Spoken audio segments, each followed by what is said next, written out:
Olá, meu nome é Romário e hoje nós vamos falar sobre os peixes. Os peixes são animais aquáticos, né, como a gente conhece, mas vamos falar um pouco sobre sua morfologia, ou seja, a forma do seu corpo. São animais que têm um corpo coberto de escamas e muco, como a gente pode observar nessa imagem, onde a gente tem as escamas sendo bem visíveis no animal. Além dessas escamas, todos os peixes apresentam nadadeiras, que tem vários durante o corpo. A gente pode até observar nessa imagem a nadadeira que fica no dorso, chamada nadadeira dorsal. Continuando. Eles têm um formato hidrodinâmico, como a gente observa nessa imagem aqui, que serve justamente para perfurar a água. Essas são as principais características do animal, né, do formato básico de um peixe. Sendo assim, a gente vai vamos partir um pouco para a fisiologia, conhecendo um pouco sobre a respiração. Por serem animais aquáticos, a respiração deles é branquial, ou seja, por meio de brânquias, como a gente pode observar aqui nessa imagem, onde a gente tem facilmente uma visualização de uma brânquia atrás do opérculo, e aqui nessa outra imagem a gente visualiza com mais facilmente a presença dessa estrutura, da brânquia, bem nítida.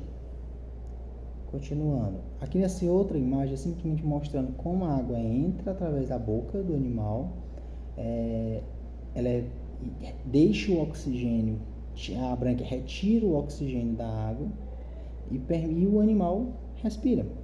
O processo respiratório, o excesso de água sai através do opérculo, que é essa abertura que fica atrás da cabeça dele. Continuando. No tocante à reprodução, alguns pontos importantes que devem ser falados. Primeiro, são animais dioicos. O que significa? Tem machos e fêmeas. Tem dimorfismo sexual, a maioria das espécies. Quer dizer o quê? Que nós temos uma diferença entre machos e fêmeas. Em alguns casos, por exemplo, a fêmea tem uma nadadeira caudal anal mais desenvolvida que o macho. São ovíparos, ou seja, colocam ovos. Tem desenvolvimento indireto, ou seja, tem larvas, que no caso a larva deles é o alevino, e no caso dos peixes ósseos, que é um dos sistemas de classificação, a fecundação é externa, ou seja, acontece fora do corpo, enquanto nos peixes cartilaginosos ela é interna, dentro do corpo, já que existem fêmeas, isso tudo acontece no corpo da fêmea. Como funciona a circulação e o coração desses animais? Primeiro, o coração deles tem duas cavidades, que é um átrio e um ventrículo, um de cada. E tem uma mistura do sangue venoso com o sangue arterial, que causa uma coisa chamada heterotérmicos, que é justamente que a temperatura do ambiente muda a temperatura do animal muda de acordo com a temperatura do ambiente. Ou seja, se a água estiver fria, o sangue do animal vai estar frio, ou seja, o corpo vai estar frio. Assim como se a água estiver quente, o corpo vai estar quente, o sangue vai estar quente. Ok? Continuando. Um pequeno esquema aqui mostrando como funciona a circulação desses animais. Começando pelo coração. Do coração nós temos o sangue rico em gás carbônico, chamado sangue venoso. Ele vai ser oxigenado nas brânquias. Lá nas brânquias ele deixa o gás carbônico, tira o oxigênio da água, ou seja, o sangue fica um sangue arterial, rico em oxigênio, e ele é levado aos tecidos do corpo. No corpo, o que acontece? Deixa-se o oxigênio e libera gás carbônico no sangue, e novamente vai para o coração.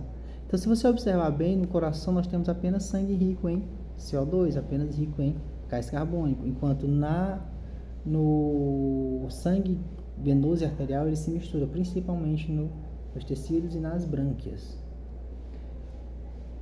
Falando agora um pouco sobre a classificação dos peixes, a gente pode observar que os peixes são classificados em 3 grandes grupos principais. Primeiro são os agnatos, que são aqueles peixes que não apresentam mandíbulas. Eles têm uma boca sugadora, que é esse aqui, que é a lampreia. É um animal que tem essa estrutura, não apresenta uma boquinha fechadinha para morder, que é essa coisa que está apontando, e também não possuem escamas. E não apresentam nadadeiras pares, por exemplo, as 2 nadadeiras peitorais. Os condrídeos são os peixes que apresentam um esqueleto à base de cartilagem. As escamas deles são placoides, como a gente pode observar nessa imagem. Não apresentam fendas branquiais em vez do opérculo, como a gente também pode observar na imagem. Apresentam um corpo acetado dorso-ventralmente e apresentam uma linha lateral bem desenvolvida para medir a pressão da água. E o último, nós temos os osteites, que são os peixes ósseos, que apresentam um esqueleto de cálcio, Apresentam escamas cicloides, que é aquela esquema mais formado que a gente já conhece, mais popularmente falando. Apresentam o opérculo, que é aquela abertura atrás da cabeça, como a gente pode observar na imagem, onde estão protegendo as brânquias. São achatados dorsolateralmente, de lado. E a presença da bexiga natatória, que é um órgão de flutuação. E com isso nós encerramos a nossa atividade. Gostaria de ter sido muito útil nessa pequena aulinha. Até a próxima.